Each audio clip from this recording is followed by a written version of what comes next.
ओम नमो भगवते वासुदेवाय।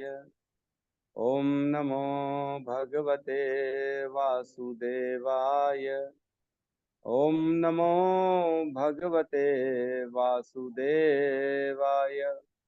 नारायण नमस्कृत्यं नरं चैव नरोत्तमं देवीं सरस्वतीं व्यासं ततो जयमुदीरये। नष्टप्रायेषु अभद्रेषु नित्यं भागवत सेवया भगवती उत्तम श्लोके भक्तिर्भवती नैष्टिकी। कृष्णाय वासुदेवाय देवकी नंदनाय च नंदगोपकुमाराय गोविंदाय नमो नमः।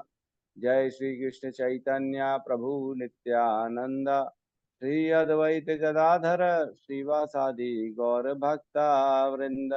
हरे कृष्णा कृष्णा कृष्णा हरे हरे, हरे राम राम राम हरे हरे। हरे कृष्णा कृष्णा कृष्णा हरे हरे, हरे राम राम राम हरे हरे। हरे कृष्णा कृष्णा कृष्णा हरे हरे, हरे राम राम राम हरे हरे। हरे कृष्णा। सबका स्वागत है फिर से एक और सुबह श्रीमद् भागवतम के साथ। कल हमने श्लोक क्रमांक मेरे ख्याल से 3 श्लोक किए थे हमने, 25, 26 और 27, राइट। तो 25 में हमने चर्चा करी थी कल्कि भगवान की, जो 22वें अवतार हैं कल्कि अवतार, उनकी चर्चा हुई थी कल।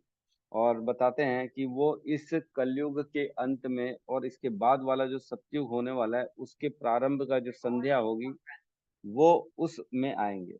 ठीक है, तो इसमें लिखा है तत्पश्चात सृष्टि के सर्वो सर्वा श्री भगवान 2 युगों के संधि काल में कल्कि अवतार के रूप में जन्म लेंगे और विष्णु यशा के पुत्र होंगे। उस समय पृथ्वी के शासक लुटेरे बन चुके होंगे। आज भी लुटेरे ही हैं, वैसे पृथ्वी के शासक कोई बहुत अच्छे नहीं हैं। शासक मतलब जिनके हाथ में शासन चल रहा है, जैसे मंत्री संतरी होते हैं, कलेक्टर होता है, कमिश्नर होता है, सब के सब खाली जो है ना अपना जेब भर रहे हैं। आज भी कोई बड़ी बात नहीं, तो सोचो उस समय क्या हो जाएगा। उस समय तो डायरेक्ट काम तमाम हो जाएगा सबका, कल की जब कलयुग का अंत आएगा। उसके बाद 26वें नंबर श्लोक में पढ़ा कि हे ब्राह्मणों, श्री भगवान के अवतार उसी प्रकार असंख्य हैं जिस प्रकार अक्षय जल के स्रोत से निकलने वाले असंख्य झरने, है ना।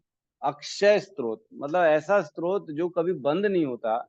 उस स्रोत से निकलने वाले अनेक अनेक जल प्रवाह जो है, झरने हो गए या उसके जो छोटे छोटे ब्रांचेस हो गई, वो सारे के सारे जो है ना भगवान के अवतारों के समान है। मतलब कितने सारे अवतार भगवान के, इन्यूमरेबल नंबर ऑफ भगवान का इनकारनेशंस ऑफ लॉर्ड, इन्यूमरेबल मतलब आप गिन ही नहीं सकते उतने।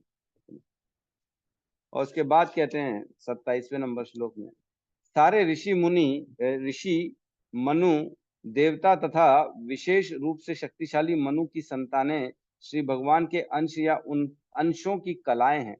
इसमें प्रजापति गण भी सम्मिलित हैं। तो कल हमने यहाँ तक पढ़ा था। और आज 28वें नंबर श्लोक का मैंने जो है बताया था आप सबको याद करके आना है।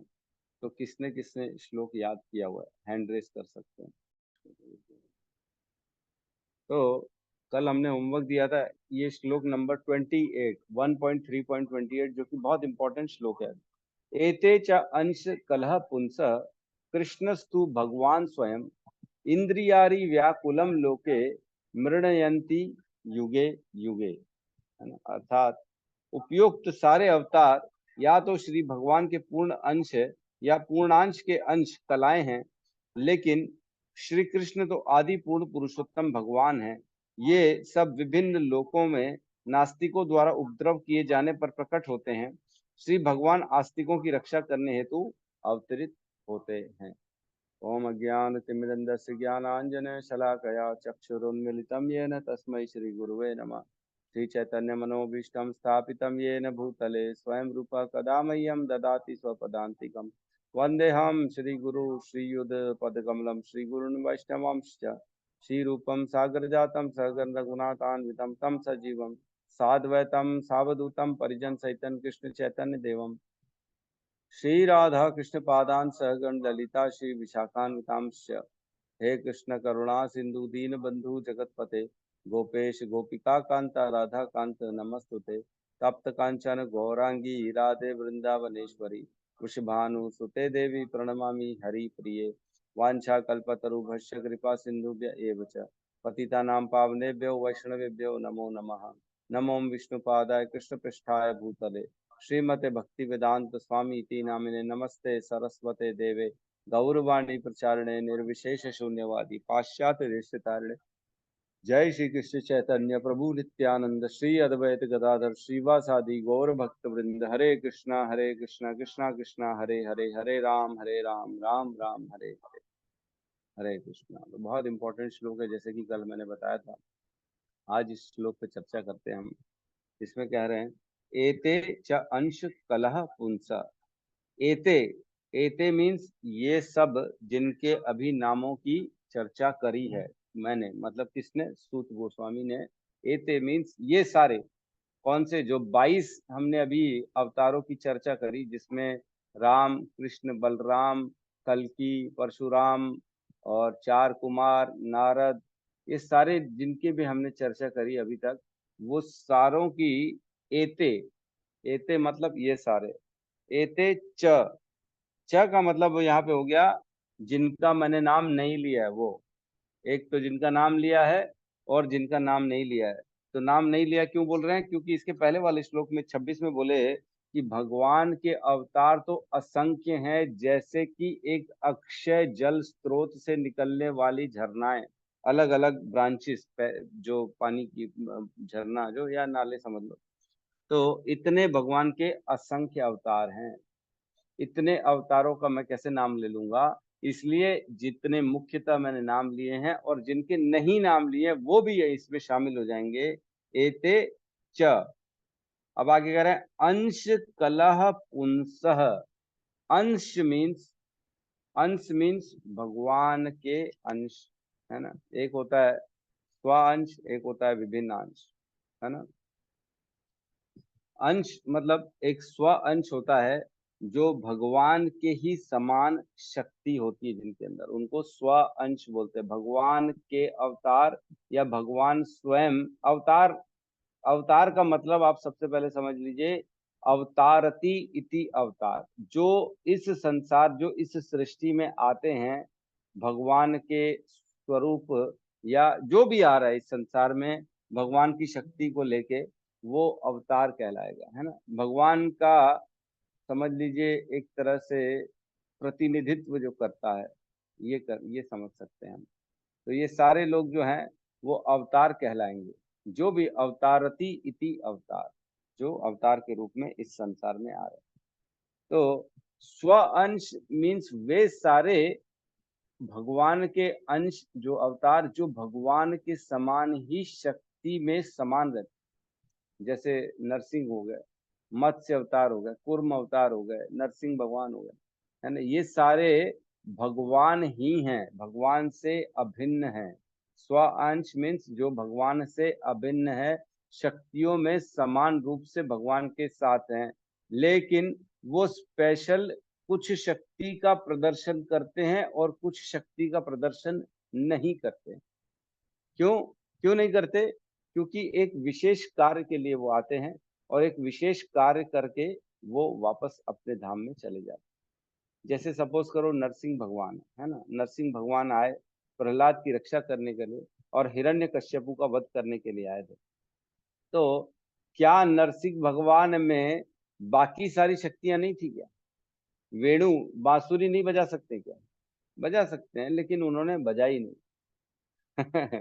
बैंड बजा दिया लेकिन हिरण्यकश्यप का, तो बैंड बजा दिया लेकिन बांसुरी नहीं बजाई। तो क्या बांसुरी नहीं बजा सकते? वो बजा सकते हैं, भगवान के समान ही शक्तिशाली हैं और हर शक्ति है उनमें, लेकिन वो सिर्फ एक ही शक्ति का या एक विशेष जिस कार्य के लिए वो आते हैं उस विशेष शक्ति का प्रदर्शन प्रदर्शन करते हैं और चले जाते हैं। इसका मतलब ये नहीं है कि उनमें बाकी शक्तियां नहीं। तो जितने भी, जैसे मत्स्य अवतार हो गया, हमने देखा मत्स्य अवतार किस प्रकार भगवान ने राजा सत्यवत की रक्षा करी थी, और पूरी जो है उस प्रलय में उस सत्यवत की जो है नाव को बचाए रखा था। तो क्या मत्स्य अवतार में बाकी शक्तियां नहीं थी? किसी का वध करने की शक्ति नहीं थी? जैसे नाखून से चीर डाला था हिरण्यकश्यपु ने, तो वैसे क्या शक्ति नहीं थी? क्या मत्स्य अवतार में थी? लेकिन वो शक्ति का प्रदर्शन नहीं किया उन्होंने। इसका मतलब ये नहीं कि वो शक्ति नहीं थी। जिस प्रकार अगर कोई हमारा गुरु, सपोज करो कोई हमारा सीनियर गुरु हिज ग्रेस प्रशांत मुकुंद प्रभु किसी नए डिवोटी को, जैसे मैंने देखा मेरे सामने ही होता है, कई बार मैं ही बैठा रहता हूँ हमेशा जब जब रायपुर आते हैं तो नए डिवोटी का सवाल बड़ा कम छोटा सा होता है, मतलब इतना ज्यादा उन्नत सवाल नहीं करता नया कोई डिवोटी। सपोज करो वो बोलेगा शरीर और आत्मा में क्या भेद है, और प्रशांत मुकुंद प्रभु उनको अगर समझा रहे हैं कि शरीर और आत्मा में क्या भेद है, तो इसका मतलब ये नहीं है कि उनका नॉलेज सिर्फ इतना ही है ना। उनका नॉलेज तो बहुत ज्यादा है, लेकिन उस सरकमस्टेंसेस में सिर्फ वो उतनी बात कर रहे हैं क्योंकि उस परिस्थिति में उतनी जरूरत है। वैसे ही हम देखते हैं, सपोज करो कोई इंजीनियर है ना, वो कोई इंजीनियर है और वो क्लास 5वीं के बच्चे को पढ़ा रहा है मैथ्स, तो हम ये नहीं कह सकते कि उसको सिर्फ क्लास 5वीं के मैथ्स तक का ही ज्ञान है, उसके ऊपर का ज्ञान नहीं। पढ़ा रहा है वो 5वीं क्लास का, इसका मतलब ये नहीं कि वो 10वीं को नहीं पढ़ा सकता। उसके पास ज्ञान है, लेकिन फिलहाल उस परिस्थिति में उतना ही वो प्रदर्शित कर रहे हैं। ठीक है ना। जैसे हम देखते हैं पंखा पंखा होता है ना हमारे यहाँ, सब क्या होता है ना, पंखा होता है। तो पंखे की अलग अलग स्पीड होती है, लेकिन कोई अगर सबसे स्लो स्पीड में चला रहा है पंखा, तो इसका मतलब ये नहीं है कि वो पंखे में ज्यादा स्पीड की चलने की कैपेसिटी नहीं है। ज्यादा में रखेंगे तो ज्यादा भी चलेगा, लेकिन फिलहाल उसको कम पे रखा गया है, तो कम पे है वो पंखा, है ना। तो इस प्रकार हम देखते हैं शक्ति ज्यादा होती है, लेकिन कुछ काल के लिए, कुछ समय के लिए वो कम प्रदर्शित करते हैं। मतलब कृष्ण और उनके स्व अंशों में कोई भेद नहीं होता। तो प्रभु जी इसका क्या मतलब है? वो और कृष्ण सेम है? सेम तो हैं, लेकिन अभिन्न भी हैं। अभिन्न मतलब अभिन्न इस हिसाब से हैं कि स्व अंश जो होते हैं वो भगवान कृष्ण से ही उद्भूत होते हैं, भगवान कृष्ण से ही आते हैं। भगवान कृष्ण के पीछे कोई नहीं है, भगवान कृष्ण का सोर्स कोई नहीं है। भगवान कृष्ण हर चीज के सोर्स हैं। सर्व कारण कारणम, हर चीज के कारण कौन है? कृष्ण। तो हमने पहले भी चर्चा करी थी, जब हमने इसी अध्याय के शुरुआत में पुरुष अवतार विष्णु की चर्चा करी थी, तो उसमें बताए थे महाविष्णु जो होते हैं वो भी शाश्वत होते हैं। वो ऐसा नहीं हुआ है कभी भी पल की वो ना रहे। कृष्ण भी शाश्वत है, महाविष्णु भी शाश्वत है, हम सब जीवात्माएं भी शाश्वत हैं। ऐसा कोई काल नहीं था जब हम ना रहे हों या वो ना रहे हों। और महाविष्णु और कृष्ण में क्या भेद है? तो महाविष्णु भी जब शाश्वत है, कृष्ण भी शाश्वत है, तो इसका क्या मतलब है? उनके अंश कैसे हो गए फिर? ये जनरली डाउट उठता है कि ये कैसे माने हम कि वो उनके अंश हैं। तो अंश कहने का अर्थ यहाँ पे ये है कि जो कृष्ण हैं वो सेवा लेने के रूप में होते हैं, और बाकी सारे जो उनके अंश होते हैं वो सेवा देने के रूप में होते हैं। जैसे हम देखते हैं बलराम जी, बलराम जी सबसे पहला एक्सपांशन होता है कृष्ण का, है ना। कृष्ण सबसे पहला विस्तार होता है कृष्ण का बलराम के रूप में। और जो बलराम है वो कौन है? वो कृष्ण को सेवा कैसे करनी है ये हमको ज्ञान देते हैं। हमारे बेसिकली गुरु जो है ना, मूल गुरु बलराम। बलराम का ही एक्सपांशन है शेषनाग, जो भगवान की सेवा कर रहे हैं, भगवान के बिस्तर बने हुए, है ना। तो हर स्व अंश का उद्देश्य एक ही होता है कि मैं किस प्रकार कृष्ण की इच्छा या कृष्ण को तुष्ट करूं, और कृष्ण की सेवा में मेरा जो योगदान है मैं उसको करूं पूरा का पूरा, जो भी मेरी कैपेसिटी है उसके हिसाब से। ठीक है। तो पहली लाइन जो ये हमने पढ़ी, इसमें यहाँ कह रहे हैं ये जिनका नाम लिया जा रहा है अथवा नहीं लिया जा रहा है वे सारे अवतार विष्णु से प्रकट होते हैं। तो विष्णु यहाँ पे जो है ना, पुंसः, पुंसः मीन्स विष्णु, विष्णु से प्रकट हो रहे हैं। जैसे हमने सारे अवतार चर्चा करी, वो कहाँ से आ रहे हैं? गर्भोदक्षाई विष्णु से आ रहे हैं, हमने चर्चा करी थी। तो आप कहेंगे अरे यार ये कैसा कर रहे हो, कृष्ण के अंश है फिर कह रहे हो विष्णु से आए हैं।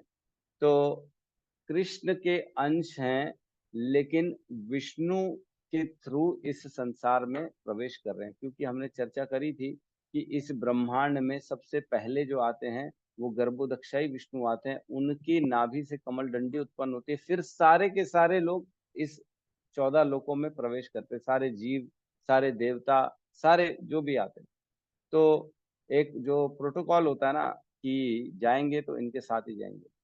जैसे मैंने चर्चा करी थी, एक फैक्ट्री का मालिक है, सपोज करो दिल्ली में रहता है और उसकी फैक्ट्री रायपुर में है, और उस फैक्ट्री का एक मैनेजर है। तो फैक्ट्री के लोग मैनेजर को जानते हैं, मालिक को तो जानते ही नहीं, क्योंकि वो दिल्ली में रहता है। तो जब कब मालिक आएगा तो फैक्ट्री में आएगा तो मैनेजर के साथ ही आएगा, मैनेजर को साथ में लेके आएगा। तो ये जो है ना, ये समझ लीजिए बेसिकली मालिक मैनेजर के साथ ही प्रवेश करेगा फैक्ट्री में। क्यों? क्योंकि मैनेजर उसके लिए, मतलब उसकी सेवा के लिए हमेशा तैयार रहता है। मैनेजर भी बोलेगा मेरा बॉस आ गया, उसके लिए मेरे को खड़ा होना है। तो वैसे ही कृष्ण जो आते हैं वो अपने विस्तार और अंशों के थ्रू थ्रू आ जाते हैं यहाँ। तो हमने जैसे, अब इसमें ऐसा नहीं सोचना है जैसे ब्रह्मा जी हैं, ब्रह्मा जी से उत्पन्न हुए नारद, है ना, ब्रह्मा जी जीव तत्व हैं, ब्रह्मा जी की मृत्यु होती है लेकिन नारद की नहीं होती, है ना। तो ये थोड़ा सा हमको समझना पड़ेगा कि अरे ऐसे कैसे हो गया, ब्रह्मा जी जीव तत्व है और उनसे नारद जी उत्पन्न हुए जो कि भगवान के शक्ति आवेश अवतार हैं, उनका तो कभी नाश नहीं होता। तो ये कैसे समझ सकते हैं? तो ये ऐसा है कि भगवान, जैसे शिव जी भी ब्रह्मा जी से उत्पन्न होते हैं, लेकिन शिव तत्व अलग चलता है, वो जीव तत्व नहीं है। शिव शिव जी कभी भी मरते नहीं हैं, लेकिन ब्रह्मा जी मरते हैं।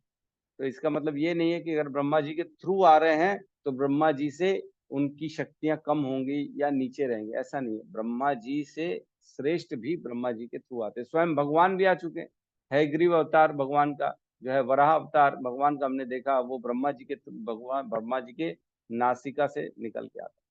तो स्वयं भगवान भी आ जाते हैं।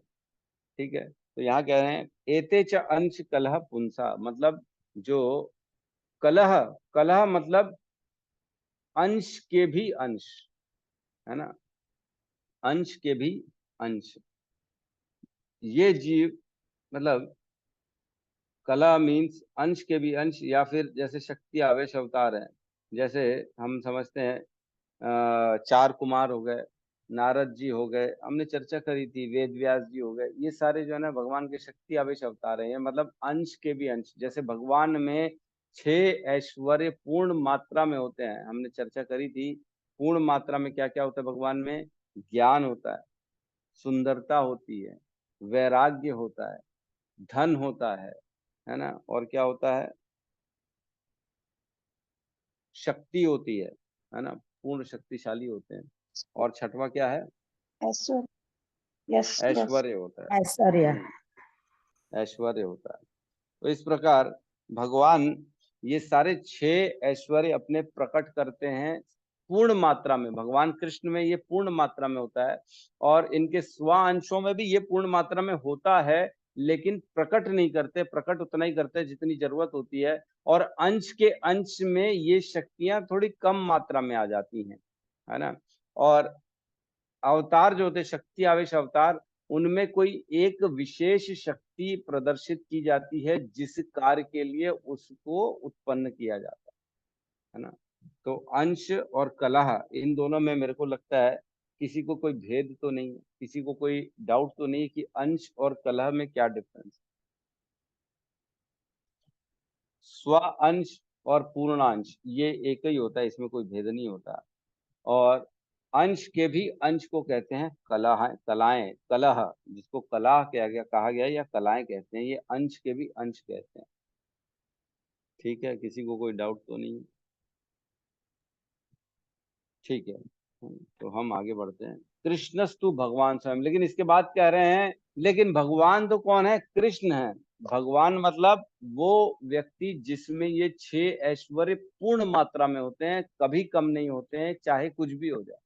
भगवान, भगवान, भग मीन्स 6 ऐश्वर्य पूर्ण रूप से जिसके पास हो उसको भगवान कहते हैं। तो कौन है भगवान? कृष्णस्तु भगवान स्वयं। खास तौर से कृष्ण का ही नाम लिया गया और किसी का नाम नहीं लिया गया। आगे कह रहे हैं इंद्रियारी व्याकुलम लोकम, मतलब जो इंद्र आदि, इंद्रियादि व्याकुलम लोकम, इंद्र जो है स्वयं और इस प्रकार के भगवान के जितने भी भक्त हैं, जब वो व्याकुल हो जाते हैं तो ऐसे, जब व्याकुलम लोकम, इस लोक में जब वो व्याकुल हो जाते हैं तब आते हैं मृणयंती युगे युगे, उनको वापस से प्रसन्नता प्रदान करने के लिए वो हर युग युग में आते हैं। कौन आते हैं? कृष्ण आते हैं। अपने अंश या फिर अंश के अंश के रूप में वो इस संसार में आते हैं। इंद्र और अपने भक्तों की रक्षा हेतु, उनके उद्धार हेतु, उनको जो है वापस से सुख प्रदान करने के लिए, उनको कृपा प्रदान करने के लिए वो इस संसार में आते हैं। अलग अलग रूपों में, अलग अलग भावों में, अलग अलग शक्ति लेके आते हैं। ठीक है, किसी का कोई प्रश्न तो नहीं है? हम आगे बढ़ते हैं, है ना। तात्पर्य में प्रवेश करते हैं। तात्पर्य भाई शील प्रभुपाद, शील प्रभुपाद की जय। स्व अंश का मतलब मालूम हो गया ना किसी को? स्व अंश, और देखो स्व अंश मतलब भगवान की शक्ति, और सेम भगवान और भगवान उनमें कोई अंतर नहीं है। और विभिन्न अंश एक होता है, वो होते हैं हम लोग, जिसमें एक एकदम कण मात्र भगवान के क्वालिटीज रहते हैं, जैसे समंदर और समंदर की बूंद, है ना। क्वालिटी तो सेम है लेकिन क्वांटिटी का फर्क है, पावर का फर्क है बहुत ज्यादा। हम जीवात्माएं भगवान की विभिन्न अंश हैं, और भगवान के स्व अंश होते हैं जो भगवान के ही जैसे शक्तिशाली होते हैं, और भगवान के अंश के भी अंश होते हैं जिनमें भगवान की जैसी ही शक्तियां होती है लेकिन पूर्ण मात्रा में नहीं होती है। और शक्ति आवेश अवतार जो होते हैं, अवतार उनमें एक शक्ति रहती है, उस शक्ति, विशेष शक्ति दी जाती है, उस एक विशेष कार्य के लिए दी जाती है। जैसे नारद जी हैं, वो भक्ति के शक्ति, भक्ति आवेश अवतार है। वो भक्ति के लिए भक्ति की शक्ति दी गई है उनको, ताकि भक्ति का प्रचार कर सके, है ना। 4 कुमार हैं, उनको ज्ञान की शक्ति दी गई है ताकि वो ज्ञान का प्रचार कर सके। इस प्रकार एक शक्ति किसी आवेश के अंदर, मतलब आवेश मीन्स किसी के अंदर प्रवेश कराना, है ना। तो आवेश अवतार मतलब एक स्पेशल शक्ति किसी में दी गई है, और उसको वो कार्य, स्पेशल कार्य करने के लिए इस संसार में आया है, इसको कहते हैं शक्ति आवेश अवतार। ठीक है, हम पढ़ते हैं तात्पर्य और चीजें क्लियर हो जाएंगी। इसमें तात्पर्य मेरे ख्याल से सबने पढ़ा होगा। ठीक है, इस विशिष्ट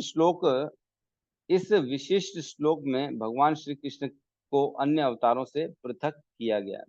ये विशिष्ट श्लोक क्यों लिखा गया है? तो यहाँ पे मैं बता दूं, ये विशिष्ट श्लोक लिखा गया है मतलब ये बहुत इंपॉर्टेंट श्लोक है, ये कोई ऐसी श्लोक नहीं है। विशिष्ट श्लोक मतलब ये पारिभाषिक सूत्र है, ये एक डेफिनेशन देने वाला श्लोक है, और ये श्लोक अन्य सारे श्लोकों के ऊपर है, और इस श्लोक के अनुसार अन्य सारे श्लोकों का मीनिंग समझना है हमको, है ना। कि कृष्णस्तु भगवान स्वयं, कहीं कहीं आगे चल के हम देखेंगे कि कुछ श्लोकों में कहा गया है कि अरे विष्णु के अवतार कृष्ण इस संसार में आए, ऐसा कहीं कहीं हमको देख सुनने को मिलेगा। तो आप लोगों को कंफ्यूजन, अरे वहां तो कहा है कृष्णस्तु भगवान स्वयं, यहाँ कहा है विष्णु से कृष्ण आए, ये क्या बात है? कई लोग खंडन भी करते हैं इस बात का, अरे नहीं नहीं ये श्लोक ज्यादा सही है, विष्णु से ही आए हैं। तो यहाँ लिखा है ये विशिष्ट श्लोक है, ये पारिभाषिक सूत्र है, और यह श्लोक के अनुसार हमको पूरी भागवतम का अर्थ को समझना पड़ेगा, है ना। ये श्लोक के अनुसार उनकी गणना अवतारों में की जाती है, क्योंकि अहेतु की कृपावश वे अपने दिव्य धाम से अवतारित होते रहते हैं। तो क्यों आते हैं, हमने चर्चा करी थी, अवतार लेके क्यों आते हैं? ताकि वो अपनी एडवर्टीजमेंट कर सकें, मार्केटिंग कर सकें, और लोग कृष्ण से प्रेम कर सकें। याद है हमने पढ़ा था क्यों आते हैं?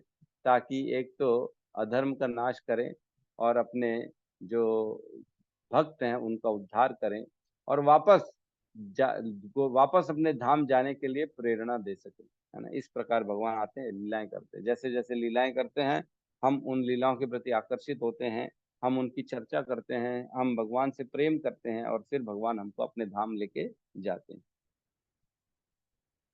अवतार का अर्थ होता है नीचे उतरने वाला, है ना। अवतार का अर्थ है नीचे आते हैं, जो पृथ्वी में नीचे आते हैं वो अवतार। अवतरती इति अवतार, है ना, जो अवतरित होते हैं उसको अवतार कहते हैं। तो क्या कृष्ण भी अवतरित हुए हैं? भाई एक तरह से तो कृष्ण भी नीचे आए हैं ना, लेकिन एक अवतार का मतलब होता है कि किसी से निकल के आना, लेकिन वो वैसे अवतार नहीं है कि किसी से निकल के आए, वो तो सबके सोर्स है। तो ये हमको समझना पड़ेगा, यहाँ पे कंफ्यूजन नहीं रखना है हमारे को, हाँ। श्री भगवान के सभी अवतार जिसमें स्वयं श्री भगवान सम्मिलित हैं, विशेष उद्देश्यों की पूर्ति के लिए भौतिक जगत के विभिन्न लोकों में तथा विभिन्न योनियों में अवतरित होते हैं। कभी वे स्वयं आते हैं और कभी उनके अलग अलग पूर्णांश, अंश या अंशांश कला या फिर उनके द्वारा प्रत्यक्ष अथवा अप्रत्यक्ष रूप से आवेशित अंश इस भौतिक जगत में विशिष्ट कार्य को संपन्न करने हेतु अवतरित होते हैं। तो ये आपने पढ़ा, याद होगा, एक हमने पढ़ा था प्रत्यक्ष अथवा अप्रत्यक्ष रूप से आवेशित अंश, याद है? मैंने बताया था डायरेक्ट भगवान जिसको अपनी शक्ति प्रदान करते हैं वो हो जाते भगवान के शक्ति आवेश अवतार, और इनडायरेक्ट जिनको शक्तियां देते भगवान उनको हम कहते विभूतियां, जैसे कि देवता, सूर्य देव, चंद्र देव, इंद्र देव, ये सारे जो होते हैं भगवान के इनडायरेक्ट शक्ति प्राप्त करते हैं और ये भगवान की विभूतियां कहलाते हैं। जैसे कि हमने भगवान की भगवत गीता में 10वें अध्याय में पढ़ा भी है, भगवान की विभिन्न ऐश्वर्य विभूतियां 10वें अध्याय में बताते हैं। मैं देवताओं में इंद्र हूँ, मैं ये हूँ, मैं वो हूँ, कार्तिकेय हूँ, अलग अलग चीजें भगवान बताते हैं। क्यों? क्योंकि भगवान की उसमें इनडायरेक्ट शक्ति आवेशित है ना। तो अंश और अंश के भी अंश कला, ये इसमें किसी को डाउट नहीं होगा मेरे ख्याल से। अगर किसी को डाउट है तो हम फिर से चर्चा कर सकते हैं, वो दोबारा पूछ सकते हैं, कोई प्रॉब्लम नहीं।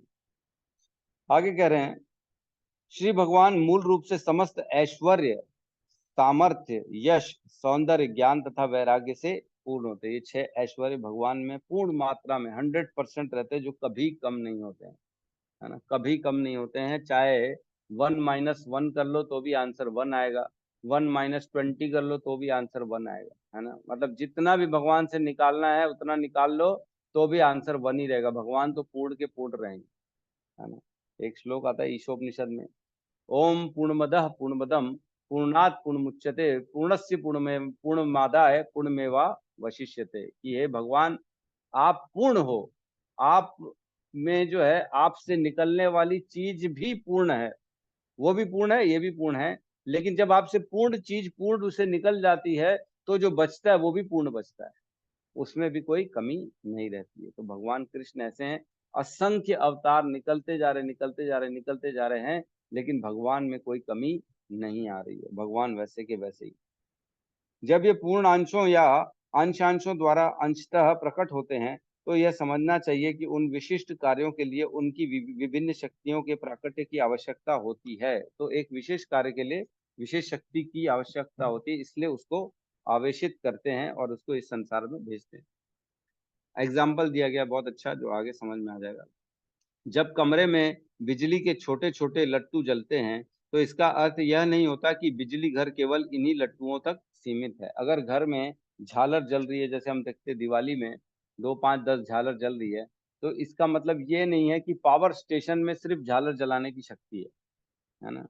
आगे कहते हैं उस बिजली घर से भारी क्षमता वाली बड़ी बड़ी औद्योगिक मशीनें भी चलाई जा सकती है। उस पावर स्टेशन में इतनी क्षमता है कि बड़े बड़े इंडस्ट्री बड़ी बड़ी मशीन को भी चला ले, सिर्फ झालर नहीं चलाए। इस प्रकार से भगवान के अवतार सीमित शक्ति का ही प्रदर्शन करते हैं, क्योंकि उस समय उतनी ही शक्ति की आवश्यकता होती है। तो इतना ही प्रदर्शन करते हैं, लेकिन होती सारी है, लेकिन प्रदर्शन सिर्फ कम का करते हैं, क्योंकि उतनी ही आवश्यकता होती है।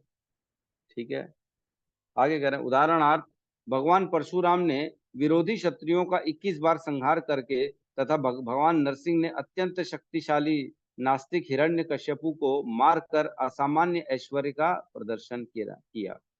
तो परशुराम में इतनी शक्ति थी कि 21 बार पूरे पृथ्वी से क्षत्रियों का नाश कर दिया। बोलते हैं परशुराम ने इतने लोगों को मारा, इतने लोगों को मारा कि उनके खून से एक पूरा सरोवर बन गया, सरोवर, तालाब। एक, सोचो, इतने लोगों का वध किया अकेले परशुराम ने। तो क्या किसी में शक्ति है ये? किसी में नहीं है इतनी शक्ति कि एक अकेला व्यक्ति इतने सारे लोगों को मार दे। और बात करते हैं हम जब नरसिंह भगवान की, तो हिरण्यकश्यपु, इसकी और आगे पढ़ते बहुत अच्छा एग्जाम्पल है, समझ में आएगा। हिरण्यकश्यपु इतने शक्तिशाली थे कि दूसरे लोकों के देवता भी उनकी भौहें टेढ़ी करने से कांपने लगते थे। सिर्फ आंख के ऊपर भौवें होती ना, इतना सा कर देते थे, ऐसा ऊपर उठा देते थे भौवों को, तो उतने में सारे देवता डर जाते थे, डर जाते थे। बोलते हैं इंद्र चंद्र तो उनके घर में दास बन के रहते थे। सूर्य को जब वो आदेश देते थे तब उगता था, सूर्य को जब आदेश देते थे तब अंदर बैठा रहता था। जब चाहते थे तब दिन होता था, जब चाहते थे तब रात होती थी। इतनी शक्तिशाली थे हिरण्यकश्यप, इतने शक्तिशाली। सोचो, एक देवताओं की अवधि हमने सुना है एक मनवंतर तक जीते हैं।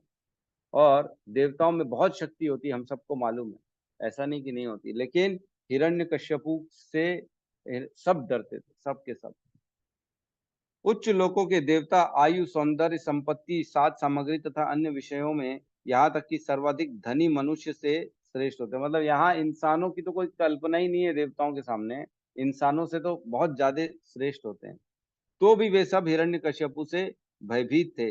इस प्रकार हम कल्पना कर सकते हैं कि इस भौतिक जगत में हिरण्यकश्यपु कितना शक्तिशाली था, किंतु भगवान नरसिंह ने अपने नाखून से इस हिरण्यकश्यपु को भी खंड खंड कर दिया। इसका अर्थ यह हुआ कि भौतिक दृष्टि से चाहे कोई कितना ही बलशाली क्यों ना हो, वह श्री भगवान के नाखून की शक्ति का सामना नहीं कर सकता।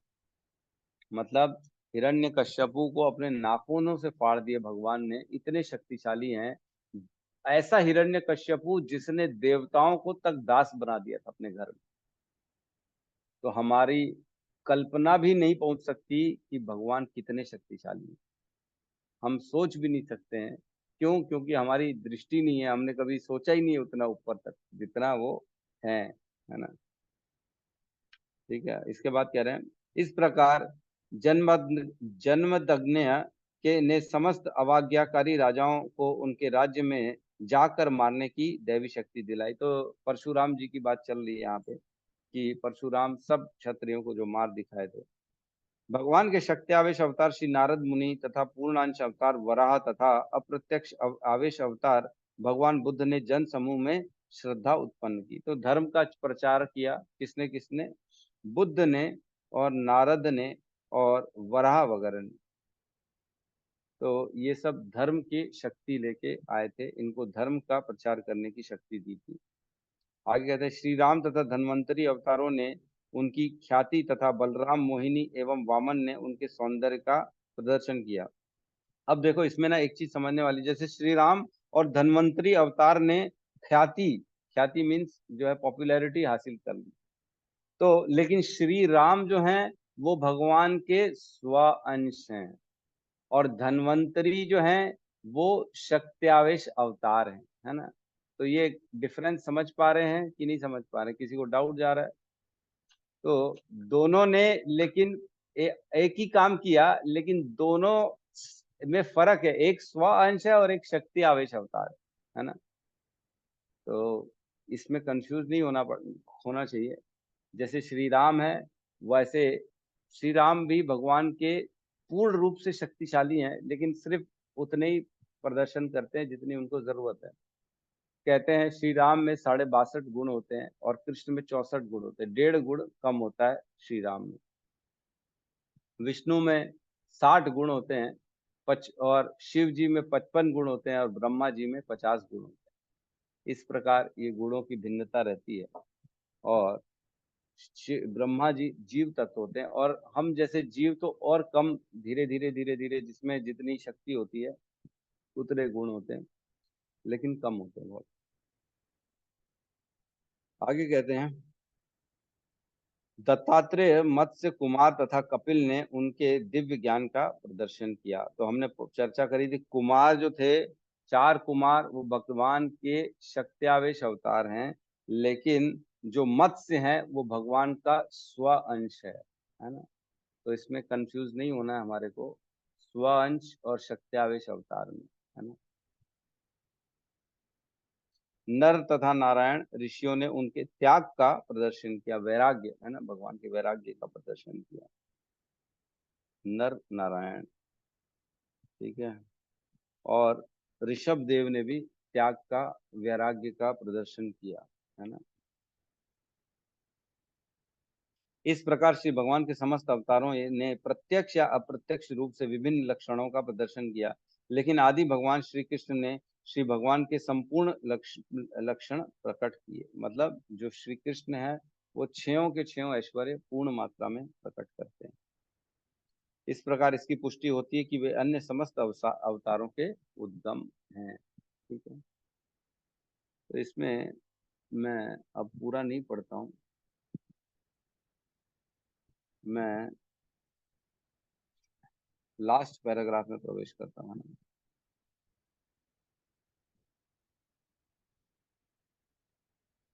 एक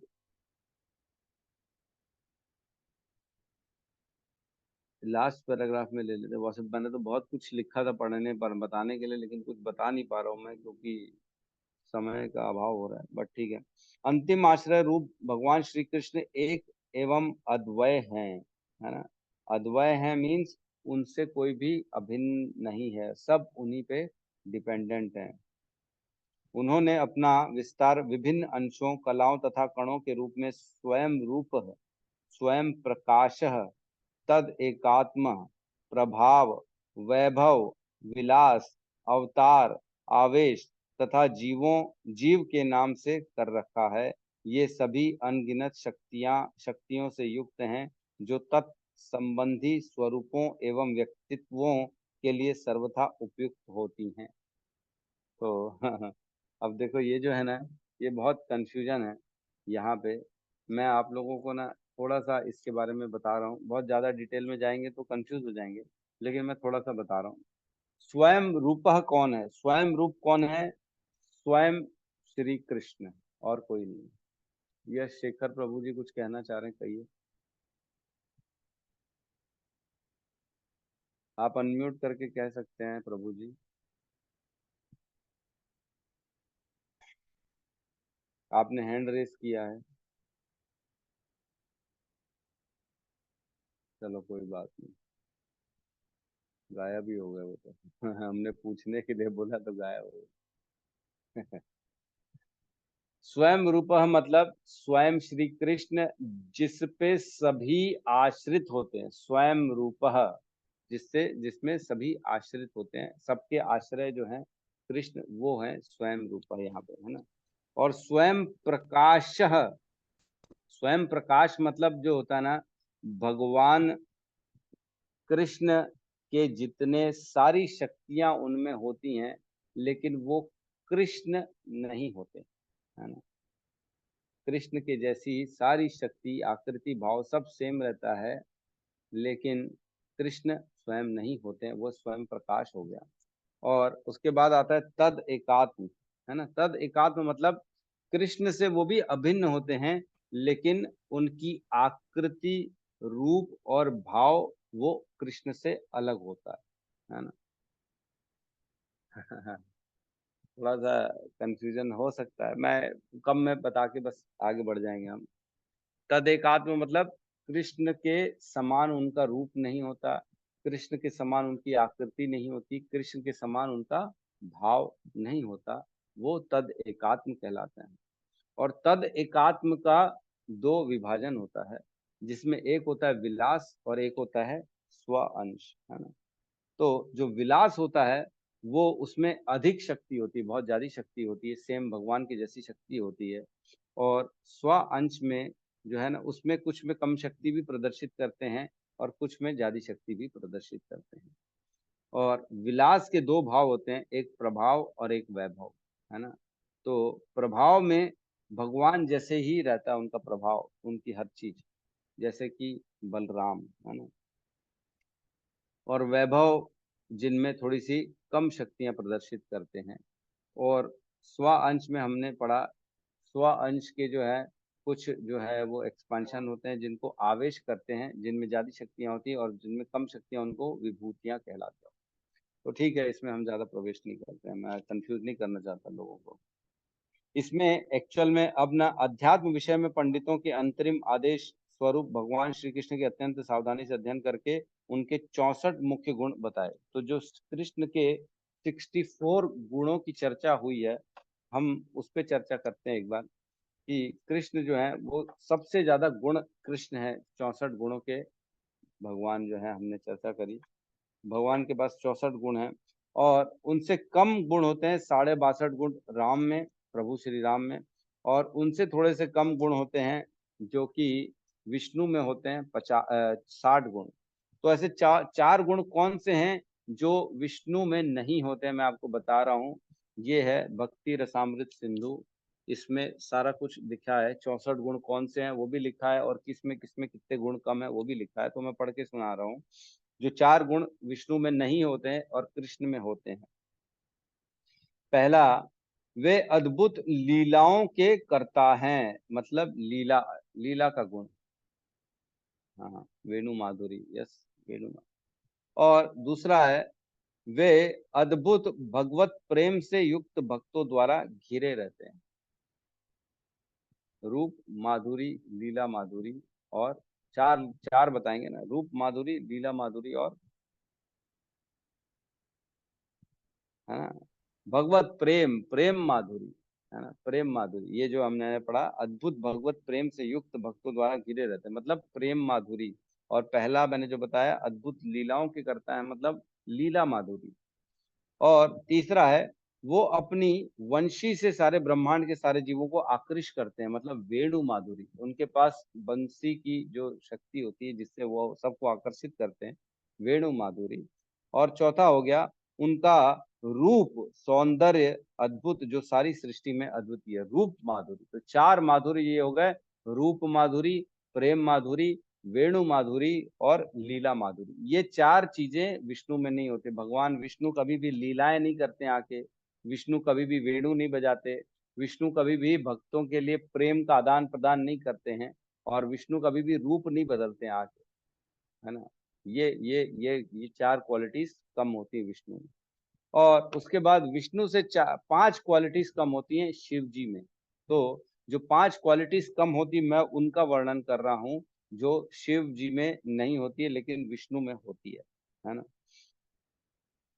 वो है अचिंत्य शक्तिमय है, अचिंत्य शक्तिमय। विष्णु के पास अचिंत्य शक्ति है, बहुत ज्यादा अति शक्ति है ना। और उनके शरीर से असंख्य ब्रह्मांड उत्पन्न होते हैं। विष्णु से असंख्य ब्रह्मांड उत्पन्न होते हैं, शिव जी से असंख्य ब्रह्मांड नहीं उत्पन्न होते। और वे अपने द्वारा मारे गए शत्रुओं को भी मुक्ति प्रदान कर देते हैं। मुक्तिदाता एक मुकुंद, मुक्ति की शक्ति विष्णु और उनसे ऊपर में है, लेकिन शिव जी में मुक्ति देने की शक्ति नहीं है। शिव जी किसी को भी जन्म मृत्यु के चक्र से पार नहीं कर सकते हैं, लेकिन विष्णु जन्म मृत्यु के चक्र से पार करने की शक्ति रखते हैं, किसी को भी वो करा सकते हैं। और क्या है, वो समस्त अवतारों के मूल उद्गम है। जैसे हमने अभी चर्चा पढ़ी, पुंसा, पुंसा मीन्स विष्णु से सारे लोग आते हैं, सारे अवतार आते हैं, है ना। एते च अंश कला पुंसा, पुंसा मीन्स विष्णु से प्रवेश होता है सबका अवतारों का। तो यहाँ कह रहे हैं कि जो है शिव जी इसमें कम है, शिव जी में ये शक्ति नहीं है कि अवतारों को भी वो अपने से ला सके, ये शक्ति नहीं है। और पांचवा है, वे मुक्त आत्माओं के लिए आकर्षण है। तो जो दिव्य दिव्य स्थिति में पहुंच चुके हैं, जो भक्त हैं, जो बहुत बड़े महान मुनि हैं, ऋषि हैं, वो उनको आकर्षण करने की शक्ति विष्णु में है, शिव जी में नहीं। जैसे हम देखते हैं कई बार, भृगु भृगु है, वो तो शिव जी के भाई है, वो शिव जी से इवन चले गए थे चेक करने, तो आकर्षित नहीं कर पाए शिव जी उनको। लेकिन विष्णु ने आकर्षित कर लिया उनको। जब लात मारी तो उनको बिठा दिया, बोले मेरे वक्ष जो है इतने स्ट्रांग हैं कि आपके पैर में चोट लग गई होगी। तो भृगु जी आकर्षित हो गए थे विष्णु से, लेकिन शिव जी से आकर्षित नहीं हुए। तो ये 5 शक्तियां जो शिव जी में नहीं होती हैं और विष्णु में होती हैं। और उसके बाद 5 शक्तियां जो शिव जी में है और ब्रह्मा जी में नहीं है। 50 गुण होते हैं ब्रह्मा जी में, 55 गुण होते हैं शिव जी में, 60 गुण होते हैं विष्णु में, 62.5 गुण होते हैं राम में, और 64 गुण होते हैं प्रभु श्री कृष्ण में। इस प्रकार मैं चर्चा कर रहा हूँ। तो 5 गुण कौन से हैं जो शिव जी में है और ब्रह्मा में नहीं है, वो मैं पढ़ रहा हूँ। ये गुण है परिवर्तन रहित। परिवर्तन रहित है मतलब शिव जी का एज हम देखेंगे तो ऐसा बुढ़ापा कभी नहीं आता। शिव जी हमेशा एक ही स्थिति में बने रहते हैं, परिवर्तन रहित रहते हैं। लेकिन ब्रह्मा जी का परिवर्तन होता है, उनको भी वृद्धावस्था आती है और वो भी धीरे धीरे मृत्यु की ओर बढ़ते हैं, अग्रसर होते हैं। और दूसरा है सर्वज्ञ। ब्रह्मा जी सर्वज्ञ नहीं है लेकिन शिव जी सर्वज्ञ है। उसके बाद है चिर नूतन। चिर नूतन मीन्स हमेशा, चिर चिर काल तक वो एक ही अवस्था में रहने की शक्ति रहती है उनके पास। और उसके बाद है सच्चिदानंद। सच्चिदानंद मीन्स सदैव आनंद में रहना। ब्रह्मा जी सदैव आनंद में नहीं रहते लेकिन शिव जी सदैव आनंद में रहते हैं। और पांचवा है समस्त योग सिद्धियों से युक्त है। शिव जी समस्त योग सिद्धियों से युक्त है लेकिन ब्रह्मा जी नहीं है। तो ये 5 क्वालिटीज जो है ब्रह्मा जी में नहीं है। अब इससे भी कम में जाएंगे तो बाकी सारे जीवों की, देवताओं की क्वालिटीज आना चालू हो जाएगी, क्योंकि ब्रह्मा जी सबसे शक्तिशाली जीव है इस ब्रह्मांड के। और जैसे जैसे नीचे आते चले जाएंगे देवता अनेक अनेक, उसके बाद जीव तक आएंगे तो और क्वालिटीज कम होती चली जाएगी। तो इस प्रकार 64 क्वालिटीज का वर्णन हुआ है इसमें। और ठीक है, किसी का कोई प्रश्न है तो ले सकते हैं।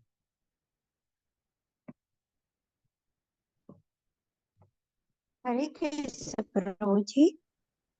हरे कृष्ण। प्रभु जी, अभी आपने बताया कि कृष्ण में 64 गुण होते हैं, भगवान राम में 62। पर बताते हैं कि राम और कृष्ण तो एक ही है। हम्म।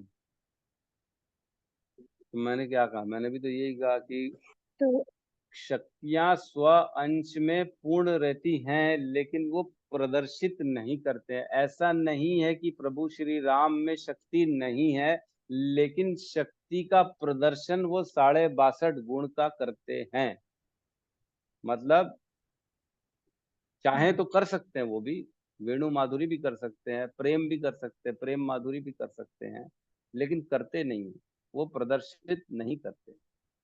मैंने पहले ही बताया, स्व अंश का मतलब ये नहीं है कि वो कृष्ण से अभिन्न है। शक्तियों में वो समान रूप से कृष्ण के समान है, लेकिन वो किसी विशेष कार्य के लिए आते हैं तो वो उन शक्तियों को प्रदर्शित नहीं करते हैं।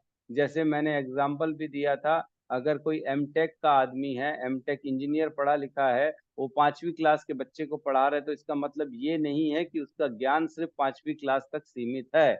वैसे ही प्रभु श्री राम आए हैं, अगर वो 62.5 गुण प्रदर्शित कर रहे हैं तो इसका मतलब ये नहीं है कि उनके पास 62.5 गुण हैं। उनके पास 64 गुण हैं, लेकिन प्रदर्शित वो 62.5 गुण ही करते हैं।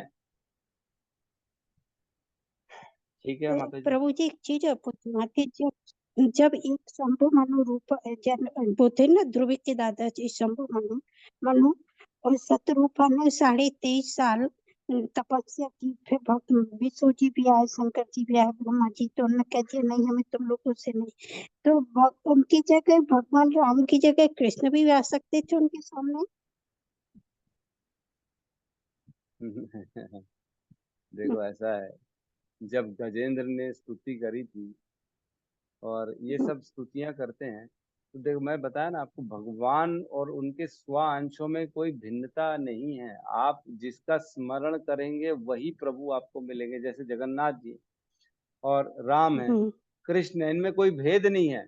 लेकिन भेद कहाँ आ जाता है, आपने किसका स्मरण किया, आपने किसकी पूजा करी, उसी रूप में भगवान आपके सामने आएंगे। अगर आपने विष्णु की पूजा करी तो विष्णु के रूप में कृष्ण आएंगे। अगर आपने राम की पूजा करी तो राम के रूप में कृष्ण आएंगे। अगर आपने नरसिंह की भगवान की पूजा करी, उनका भाव रखा, तो नरसिंह के रूप में आपके पास आएंगे। अगर आपने जगन्नाथ जी की पूजा करी तो वही कृष्ण ही है जो जगन्नाथ के रूप में आपके सामने आएंगे। तो अगर कोई रूप में आ रहे हैं, इसका मतलब ये नहीं है कि वो कृष्ण नहीं है। मैंने बताया कृष्ण सभी का आश्रय है, भगवान से ही सभी चीजें संभव हो पा रही हैं, चाहे वो राम हो, चाहे नरसिंह हो, चाहे विष्णु हो, चाहे कोई और क्यों ना। हम किसका अच्छा स्मरण प्रभु कर जी, रहे हैं? हाँ, कहिए। एक चीज और, यानी मेरे मन में थी, मैंने जो एक दो क्लास अटेंड करती, उसमें अपन तो कहते हैं ना कि आखिरी में राम राम बोलो, और जैसे कोई खत्म होता तो राम नाम सकते हैं, तो ये क्यों नहीं बोलते कि आखिरी में कृष्ण कृष्ण बोलो, राम राम नहीं क्यों बोलते कि अब देखो, ये राम बहुत राम अच्छा बोलो प्रश्न तो। है। हाँ, बहुत बहुत अच्छा प्रश्न है कि क्या फर्क है अगर हम राम का स्मरण कर लें, और क्या फर्क है अगर विष्णु का स्मरण कर लें, और क्या फर्क है कृष्ण का स्मरण कर लें। तीनों तो एक ही हैं, चारों तो एक ही हैं। अब मैं भक्तों की दृष्टि से बता रहा हूं कि क्या फर्क है। आप जिसका स्मरण करेंगे, आप उनको उसी ऐश्वर्य के रूप में प्राप्त करेंगे मृत्यु के बाद। जैसे हमारी मुक्ति होती है, जब जब भगवान का स्मरण होता है, तब हम उनको उसी रूप में उनके धाम में प्रवेश करते हैं। वैकुंठ जो होते हैं ना, अनेक असंख्य वैकुंठ है, सबका अलग अलग वैकुंठ है। नरसिंह भगवान का अलग वैकुंठ है, विष्णु का अलग वैकुंठ है, प्रभु श्री राम का अलग धाम है। ऐसे ही सबके अलग अलग धाम है। और कृष्ण का अलग धाम है, जो कि जिसको गोलोक वृंदावन धाम कहते हैं। अब देखो, नरसिंह भगवान का सपोज करो किसी ने स्मरण किया, तो वो नरसिंह भगवान के धाम को प्राप्त होगा। लेकिन नरसिंह भगवान जो होते हैं, वो उनका जो स्थिति होती है, वो हमेशा गुस्से में रहते हैं, वो एकदम क्रोधित अवस्था में रहते हैं। तो वहां जाके हम उनके साथ जो है उनकी सेवा कर सकते हैं, लेकिन उनके साथ प्रेम का आदान प्रदान, दोस्ती यारी नहीं कर सकते। कृष्ण के साथ दोस्ती यारी भी कर सकते हैं, वहां जाके कृष्ण के गले में हाथ डाल सकते हैं, कृष्ण से जो है गले लग सकते हैं, कृष्ण को अपने कंधे में बिठा सकते हैं। क्या नरसिंह भगवान को कंधे में बिठा सकते हैं?